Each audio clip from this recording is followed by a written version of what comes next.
নমস্কাৰ প্ৰিয় বন্ধুসকল, পুনৰবাৰ স্বাগতম জনাইছোঁ নকলৰে মোৰ প্ৰিয় টিউচনলৈ। সো বন্ধুসকল, যিহেতু মই এসপ্তাহ আগত এছএছচি জিডিৰ ফাইনেল কাট অফ কিমান যাব পাৰে তাৰ এক্সপেক্টেড ভিডিঅ' দিবলৈ চেষ্টা কৰিছিলোঁ মেক্সিমাম। যিহেতু কিছুমানে কমেণ্ট কৰিছে যে ইমান হাই কাট অফ নাযায়, আৰু কিছুমানে কৈছে যে ইমান হাই কাট অফ যাবও পাৰে, আৰু কিছুমানে কমেণ্ট কৰিছে যে মিনিমামৰ কাট অফ লাগে। গতিকে এই ভিডিঅ'টো যিসকলে মিনিমামৰ কাট অফ বিচাৰিছে তেখেতসকলৰ কাৰণে হয়। মই ইয়াত গোটেই ভিডিঅ'টো শেষলৈকে চাব, গোটেই মিনিমাম কিমান কাট অফ যাব পাৰে তাৰ বিষয়ে আলোচনা কৰিম। আৰু এটা কথা হ'ল কি, মানে কি মই যিহেতু এক্সপেক্টেড কাট অফে দিবলৈ চেষ্টা কৰিছোঁ, মোক কিছুমানে গালিও কৰিছে কাট অফ বনাব নাজানো যদি ভিডিঅ' কিয় বনাওঁ। কিন্তু কথাটো হ'ল কি, মই এছএছচি চেয়াৰমেন যিহেতু নহয়, মই জাষ্ট মোৰ নিজৰ এটা ধাৰণাহে দিবলৈ চেষ্টা কৰিছোঁ যে ইমান কাট অফ যোৱা সম্ভাৱনা আছে। আৰু এটা কথা কি, মই আজি মিনিমাম যিহেতু কাট অফ বনাইছোঁ, ইয়াত মই কথা এটা ভাবি পিনে বনাইছোঁ। যিহেতু মানে ধৰক আগৰ যিটো যোৱা বছৰৰ পৰ্যায়ত যাবলৈ হ'লে PST কাট অফ এক্সট্ৰা যায় আৰু DME কাট অফ এক্সট্ৰা যায়, আৰু PST আৰু DMEৰ পাছত খুব বেছি 5 নম্বৰ বা 6 নম্বৰ মানে কি বাঢ়ি মেলি ফাইনেল মেৰিটটো হয়। মানে সেই তেনেকুৱা ধৰণৰ মই এটা ধাৰণা লৈ এই ভিডিঅ'টো মিনিমাম কিমান যাব পাৰে তাৰ এটা আভাস দিবলৈ চেষ্টা কৰিছোঁ। চ' আপোনালোকে মিনিমাম কাট অফ বনোৱা হৈছে হোৱা নাই আপোনালোকে কমেণ্ট কৰি জনাব, আৰু কাৰ কিমান মাৰ্ক আপোনালোকে নিশ্চয় কমেণ্ট কৰি জনাব। আৰু আমাৰ চেনেলত প্ৰথমবাৰ যদি আহিছে তেনেহ'লে চেনেলটো ছাবস্ক্ৰাইব কৰিব, আৰু কমেণ্ট লাইক যি পাৰে গোটেইখিনি কৰিব। চ' আহক এতিয়া ভিডিঅ'টোলৈ। বন্ধুসকল, এইটো অনলি মেল কেণ্ডিডেটৰ কাৰণে হয়। মই অকল ল'ৰাসকলৰ কাট অফৰ বিষয়ে এটা আলোচনা কৰিম। এই PST DME কাট অফ হয়।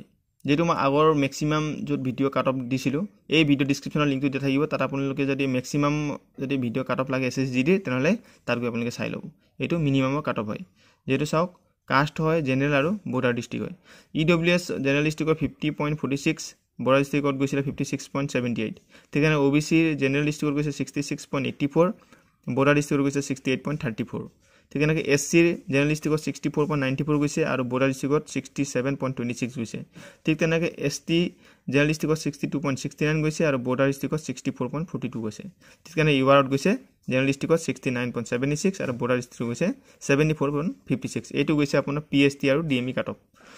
ইয়াৰ পৰা আমি ধাৰণা কৰিম ফাইনেল মিনিমাম কাট অফ কিমান যাব এইবাৰ। চাওক, মিনিমাম কাট অফ হয়। আগতে মই মেক্সিমাম কাট অফ বনাইছিলোঁ, যিহেতু কমেণ্ট কৰাৰ কাৰণে মিনিমাম কাট অফ বনাইছোঁ। কাষ্ট জেনেৰেল ডিষ্ট্ৰিক্ট আৰু বৰ্ডাৰ ডিষ্ট্ৰিক্ট। EWS জেনেৰেল ডিষ্ট্ৰিক্টত যদি 62, বৰ্ডাৰ ডিষ্ট্ৰিক্টত যদি 68 আছে তেনেহ'লে ছেফ জোনত আছে।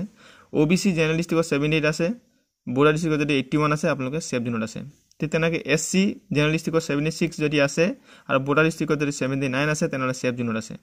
ঠিক তেনেকৈ ST যদি জেনেৰেল ডিষ্ট্ৰিক্টত 74 আছে, বৰ্ডাৰ ডিষ্ট্ৰিক্টত যদি 76 আছে, ছেফ জোনত আছে। ঠিক তেনেকৈ শেষত UR জেনেৰেল ডিষ্ট্ৰিক্টত যদি 82 আছে, আৰু বৰ্ডাৰ ডিষ্ট্ৰিক্টত যদি 84 আছে তেনেহ'লে আপোনালোকে ছেফ জোনত আছে। ইমান মাৰ্ক যদি আপোনালোকৰ আছে তেনেহ'লে আপোনালোকে ফাইনেল মেৰিটৰ যিকোনো এটা পষ্টত পোৱা সম্ভাৱনা আছে। চ' আপোনালোকে এই কাট অফটো কেনেকুৱা লাগিছে কমেণ্ট কৰি জনাব, আৰু লগতে নিজৰ নিজৰ মাৰ্কো জনাব। চ' এয়া আছিলে সৰু সুৰা ইনফৰ্মেশ্যন আপোনালোকক দিবলৈ চেষ্টা কৰিলোঁ। যদি ভাল পায় লাইক, কমেণ্ট, শ্বেয়াৰ, ছাবস্ক্ৰাইব কৰিব নাপাহৰিব। চ' ধন্যবাদ। জয় আই অসম।